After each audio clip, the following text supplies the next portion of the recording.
Keep tuned now for Robert Young, starring in Father Knows Best, which follows this listening reminder. Tomorrow evening, there's more wonderful comedy entertainment when you set your dial to this station for the Bob Hope Show, with guest Jane Russell and the musical stylings of the Les Brown Band of Renown. Then stay tuned for more fun on the Phil Harris-Alice Faye Show with the comedy of Elliott Lewis, Julius Abruzio, and the entire Harris household. It's 30 minutes of mirth and music to keep you joyfully entertained on Friday evenings. Be sure to listen tomorrow, and remember there's more fun with Can You Top This at a new time tomorrow. Now, hear Father Knows Best on NBC. Now listen to Father Knows Best, transcribed starring Robert Young as Father.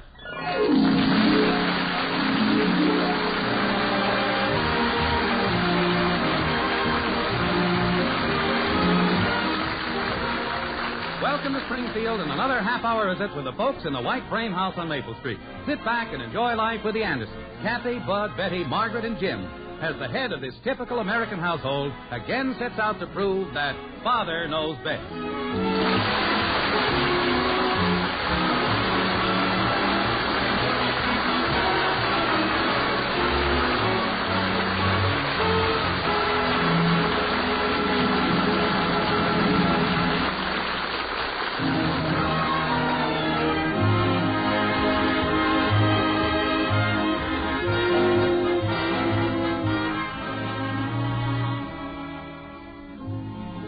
You've probably heard that the veteran woodsman can predict what the weather is going to be just by listening to the sounds in the forest around him.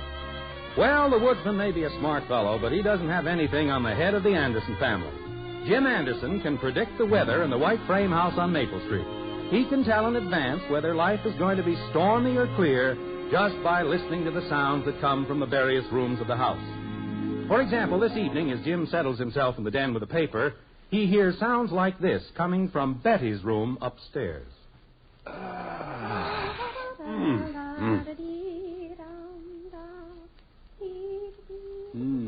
Fair and warmer.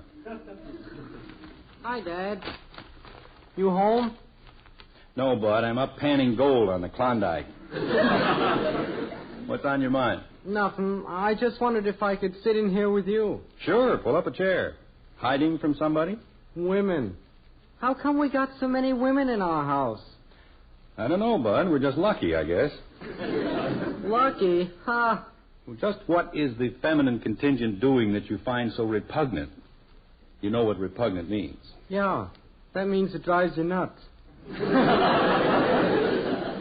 Well, roughly, yes. Oh, Betty's got a big crush on old Ralph again. She's mooning around like a sick cat. Well, I wouldn't let that upset you, son. She's at the romantic age right now, full of dreams. She's full of hot air, if you ask me.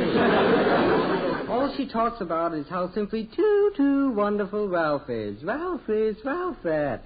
When is she going to get over that stuff, Dad? Oh, it won't be long, Bud. She's 18 now. She'll begin to act like a human being any day now. Gus Rudnick at school's got a sister 18, and she's grown up, married even. Well, it's true. Girls do get married at 18. Who gets married at 18? Oh, Bud and I were just talking about girls. Any girl in particular? Well, Bud was mentioning that the sister of some friend of his was 18 and that she was married. What are you going to do about Betty? What do you mean, do about her? How are you going to get some guy to marry her? Well, that's not exactly a problem right now. Why are you so concerned about it all of a sudden? I was just wondering, where are we going to find a guy stupid enough? Mother, do we have a picture frame? What kind of a picture frame? Well, Ralph had some new pictures taken. He gave me the best one. Look, isn't he the handsomest thing you ever saw? That's a good picture of Ralph. He's changed since I last saw him. Looks fairly intelligent. Trick photography. Mother, will you do something about this boy child? Don't bother. I'm going outside. Father, did I tell you about Ralph? Well, I'm sitting here looking at his picture. Is there more to tell? We have plans. Oh? We talked for simply hours and hours last night. About what? The future. Ralph's going into business for himself. Business? He's an interior decorator now. Oh, just like that, he's an interior decorator. No, Father. Ralph's been studying art and all that for years. Now he's made up his mind what he wants to do, and he's doing it. Well, good. Isn't it customary for a person to, work for someone else for a while to learn the business? Interior decorating is a rather specialized field, I'd always thought. Oh, an ordinary person might do that, but not Ralph. He's simply bursting with ideas. He'll make a big success. I just know he will. He says he can't fail as long as I'm by his side. What are you going to do, hold the wallpaper?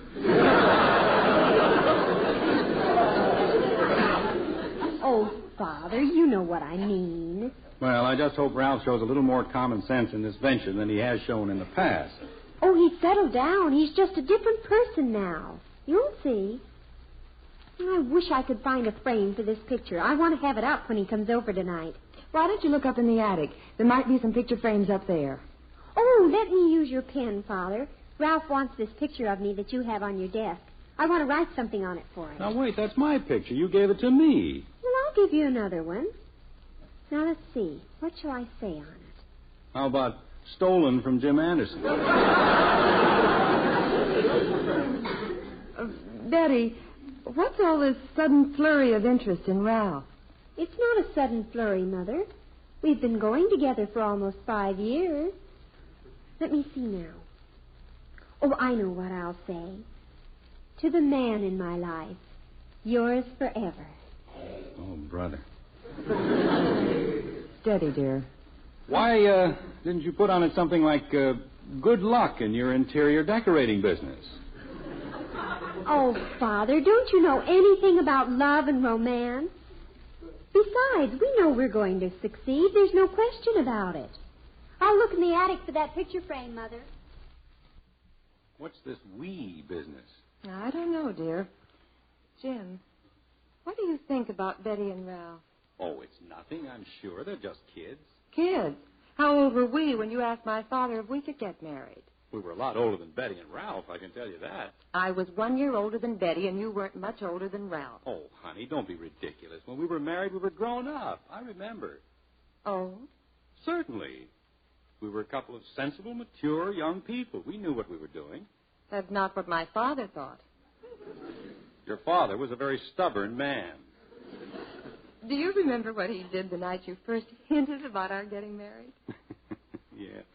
Threatened to call the police, didn't he? Not quite. He just ordered you out of the house. He was a stubborn man. I found the frame. How does Ralph look now?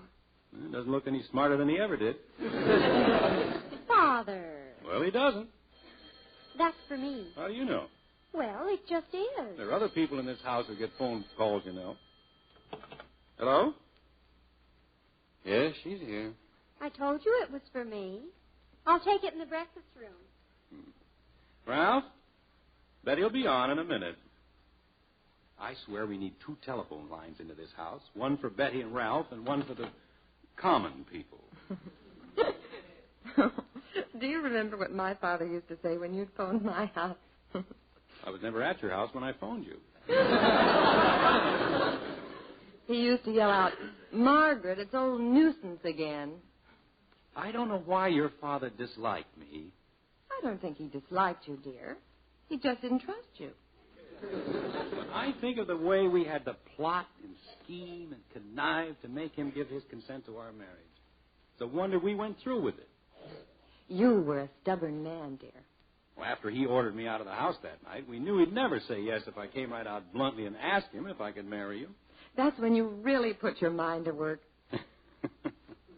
We really ganged up on the old boy, didn't we? As I recall, it was your idea to make him think we were going to elope if he didn't give his consent. Yeah, I guess that was my idea. Remember all the trouble I went to, finding a long ladder in our garage? And then very obviously hiding it in the bushes outside your window, making sure that your father saw you do it. He couldn't figure out at first what we were up to. I think he first got the idea we were going to elope when you made such a big point of looking for a suitcase. Yes, that did it. Then I started gathering my clothes together and trying to scrape up some money. Well, knowing my financial situation at the time, this must have convinced him you were going to marry me. Oh, how how lucky can a girl be? Just how lucky? What do you mean? Ralph, there is undoubtedly the most wonderful, the most brilliant, the most thoughtful, the kindest, cleverest, most adorable man in the world. Outside of that, there's very little to recommend him. Oh, he has everything to recommend him. Positively everything. He's going to be a great man someday, Father. You'll see. I doubt if I'll be around that long. Now, dear. Well, I know a little about people. I've lived a number of years. It's part of my business to be able to judge people. And take my word for it, Ralph's chances of being a great man are about the same as those of a Shetland pony running in a Kentucky Derby. Father, how can you say that? You don't know anything about Ralph. I know this much about him. He'll be the luckiest man in the world if he manages to reach the position of being a likable failure. Oh, Jim, that's not fair. Not fair? I suppose it's fair for that calf-eyed would-be interior decorator to hang around Betty year in and year out. Hypnotize her with that slick talk of his. Hypnotized? Father, you must be out of your mind. Ralph is a simple, honest, straightforward young man. Simple, yes. Honest, I'm not at all sure.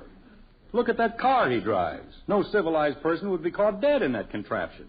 Dear, the fact that he drives an older model car doesn't reflect on his honesty. At least he's not squandering his money on a car he can't afford. What money? To my knowledge, he has never had a nickel of his own. That car was probably given to him by one of his enemies. Of which I'm sure he has many. Oh, Father, you're the most... Oh, really? Dear, why did you do that? Why did I do what? Betty's very fond of Ralph, and he's a nice boy. I don't trust him, Margaret. I never have, and I never will. But she's been going with him for years. You've never made any point of it before. Well, she's never seemed quite so interested in him before. The trouble with you, honey, is that you're just like Betty. You have no judgment whatsoever about people. You put your faith in any bum that comes along.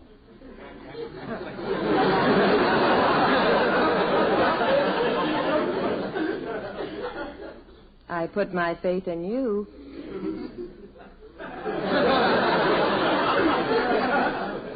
That was entirely different.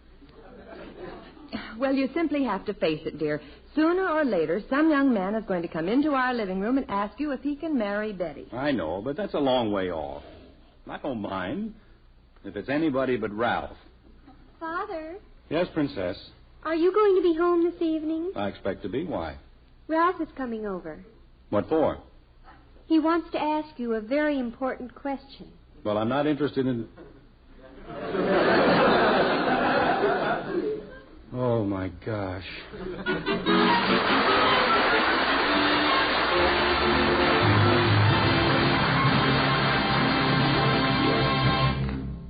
Act 2 of Father Knows Best in just a moment. Each weekday, Monday through Friday, you're invited to enjoy the wonderful daytime programs on the NBC Radio Network, such as the Bob Hope Daytime Show, The Phrase That Pays, and Welcome Travelers. Then there are your friends on the daytime dramas, Pepper Young's Family, Life Can Be Beautiful, Young Witter Brown, The Woman in My House, Just Plain Bill, and The Road of Life. Every day as you do your housework, hear and enjoy these and more fine daytime programs. The listening's fine in the daytime on the NBC Radio Network.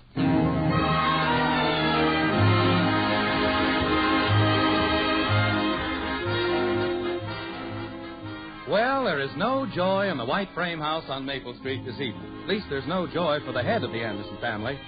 Tonight he faces the prospect of a meeting with Betty's boyfriend, Ralph, who is coming over to ask Jim a very important question.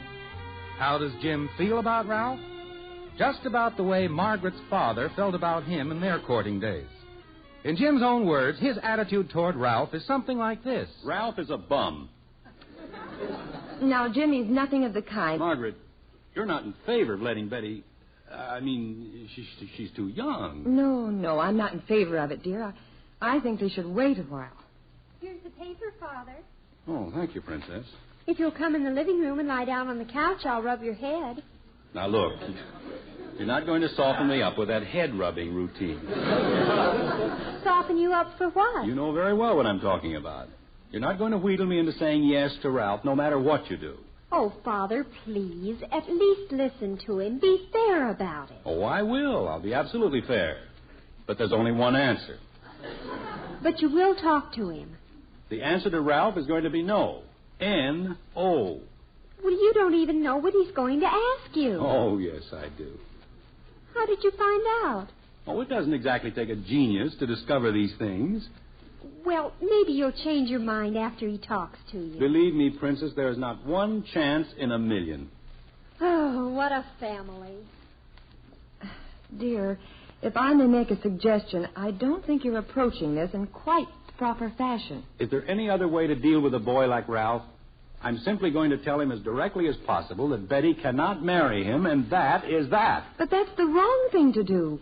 That's the way my father handled it, and look what happened to him.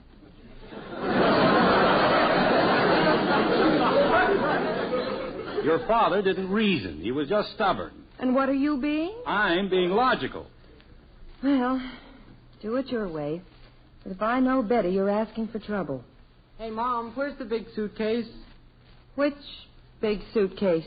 Oh, I don't know. Betty just told me to come down and ask you and Dad where the big suitcase is. What's she doing with a suitcase? Hey, Tallulah, what are you going to do with a suitcase? Never mind. Just bring it up. Oh, no, she wouldn't. Wouldn't what? But, tell her we don't know where the suitcase is. Hey, Betty! It's all right. I found it. Where's she going, Mom? I don't know, Bud. She's not going anywhere. This is just a part of the act, Margaret. She's heard you tell that story about your father, and she thinks she can work it on us. What story? Funny thing, dear. My father said almost the same thing. I don't know what's going on in this house. The idea, Betty trying to make us think she'll elope if I don't say yes to Ralph. Where would they elope to? I don't really know. With that car of Ralph's, they couldn't get to the city limits. There are other cars, you know. Margaret, whose side are you on? If you want Betty to marry that goof, all right. I didn't say that. I merely suggested that you might take a little more diplomatic approach. A man doesn't raise a daughter just to see her go prancing off with the first Tom, Dick, or Harry that comes along. I'd like to know who that Ralph thinks he is. Brash kid. Oh, me, oh, me, oh, my. Where have I heard that song before? I can close my eyes and hear my father... Margaret, I wish you wouldn't keep bringing your father into this. There is not the slightest similarity in the two situations. Daddy, What is it, kitten? can I have my next week's allowance? What for? Betty wants to borrow it. Betty? It's all right. She can get it back from Ralph. That's what she said, anyway. Tum-tum-ta-dum. Margaret. Kitten, it's a bad policy to lend money. And furthermore, if she's depending on Ralph, the breadwinner, to pay it back, I'd consider it a very poor investment. Okay. Hey, Betty. What? Where did Ralph win the bread?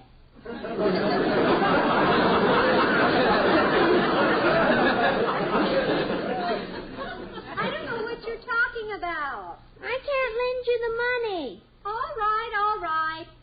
What did he do with the bread that he won? Oh, that Betty. First the suitcase, now the money. You'd think she would at least have switched the act around. She must think we're awfully dumb. I just had a rather horrible thought, dear. I'm quite sure we never told the children that story about my father. Oh, you must have. Where'd Betty get the idea? Jim, how do you know it's an idea? Maybe they're really planning to elope, if you won't consent. Oh, no, that's silly. You know Betty. Oh, no. Father, where is our long ladder? Ladder? What do you want that for? Nothing. I just want to know where it is. I may want to use it.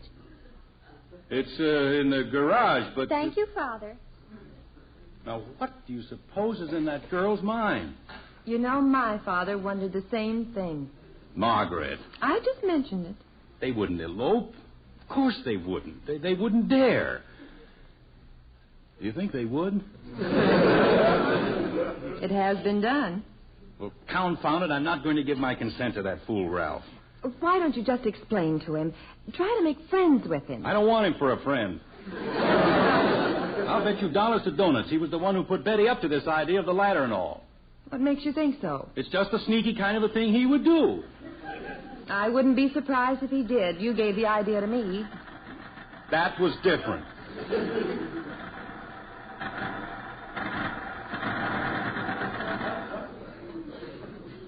Was that a car stopping out front? No, it was not a car. It was Ralph. And that perambulating collection of cans he calls a car. Look at him getting out, straightening his tie. Move over. Let me look. I always thought he was a nice-looking young man. Honey, you need glasses. I'd like to know if these kids are bluffing. I wouldn't count on it. Father, Ralph's here. I know. I heard him arrive. Now, please don't be obstinate, please. But, Princess, this is a big step. I know, Father. I just can't, Princess. We'll go ahead anyway, so you might just as well. Betty! Now, look, Princess. Oh, here he is, Father. You'll have to make your decision. Hi, Betty. Hello, Ralph. Come on in. Is your father home? He's right here in the den. Come on in. Hello, Ralph. Good evening, Mrs. Anderson. How are you, Mr. Anderson? Fine, just fine. Well, Ralph and Father have some things to talk about. Shall we go upstairs, Mother? Yes, I suppose. Maybe you can help me with the suitcase. It's nice to see you again, Mr. Anderson. It's been quite a while. Yes, it has, since yesterday. Would you care to sit down? Oh, thank you, sir. All your family well? Oh, yes, sir.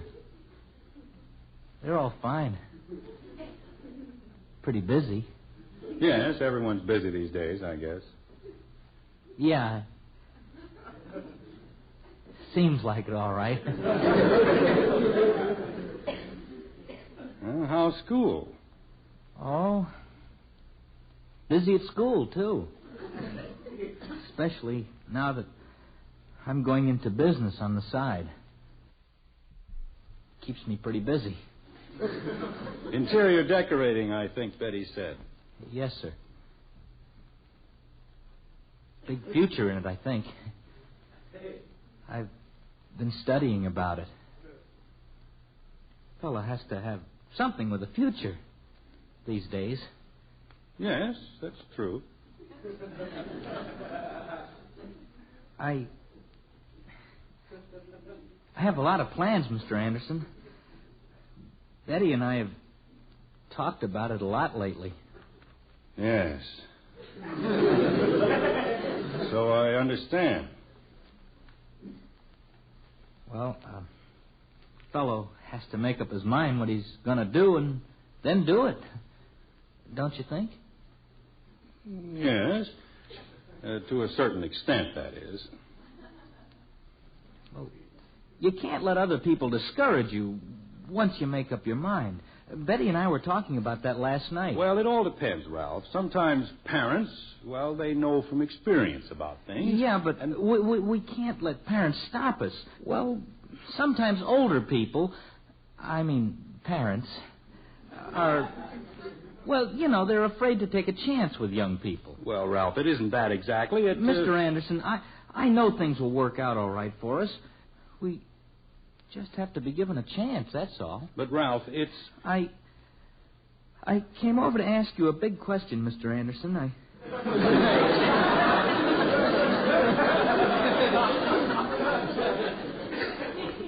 I guess there's no use beating around the bush about it. No, I guess not. I've tried to think of all different kinds of ways to put the question to you, and none of them sound very good. Ralph, why don't you think about it for a while? Oh, no, sir. I'm going to do it right now. Of course, I'll have to tell you whether you say yes or no, Mr. Anderson. We're going ahead anyway. Now, look here, Ralph. We've got to. We can't let anything stand in the way now, so I'm going to ask you.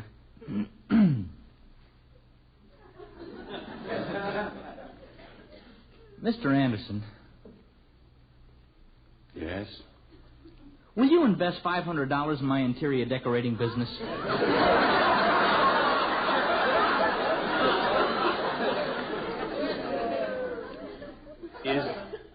Is that what you came to ask me? Well, yes, sir. I know it's an awful lot, but Ralph. I'll be delighted to put money into your company.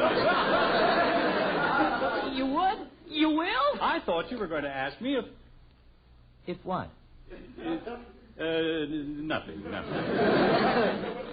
Gosh, this sure is a big relief to me, Mr. Anderson. A big relief to you. You have no idea how I feel.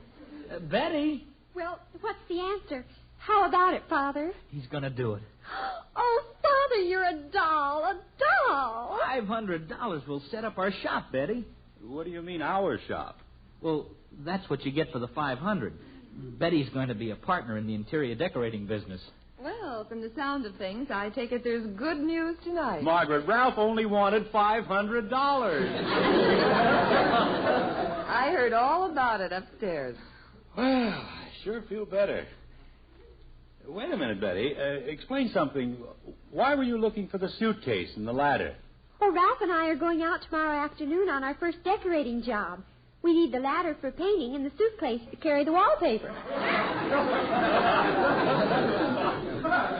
Well, go, children. Be partners in paint, and may God bless you.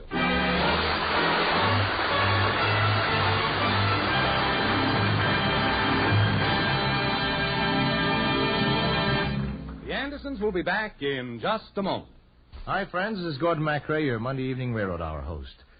Some of Ireland's greatest songs in a musical romance based on the life of the Emerald Isle's greatest songwriter will be heard on next Monday's show train. It's Lawrence and Lee's Minstrel Boy, and the central character is Tom Moore, who wrote such wonderful ballads as Believe Me, If All Those Endearing Young Charms, The Heart That Once Through Tara's Halls, and The Last Rose of Summer. Lovely Lucille Norman, our special guest, will portray the devoted Irish Colleen who inspired Moore's greatest works. So be sure to tune in the Railroad Hour on this NBC station next Monday evening for another sparkling musical romance.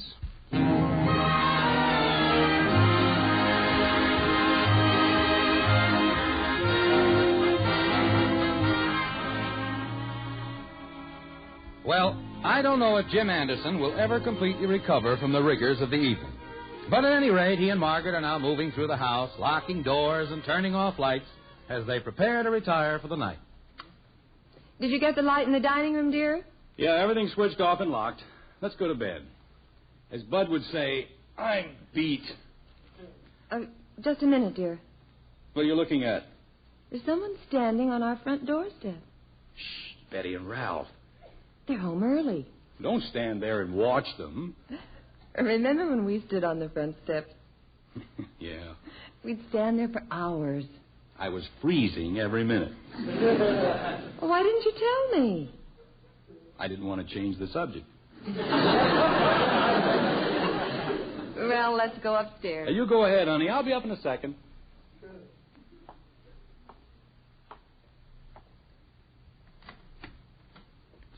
Hey, kids, why don't you come in the parlor?